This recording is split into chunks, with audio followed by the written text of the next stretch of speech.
Right, so paper towel drying my potatoes.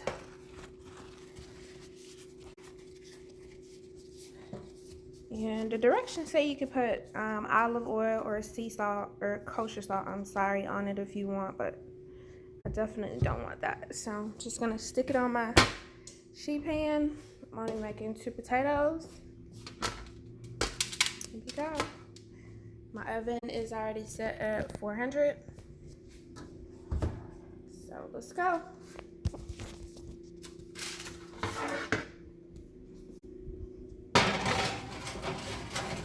All right, there we go.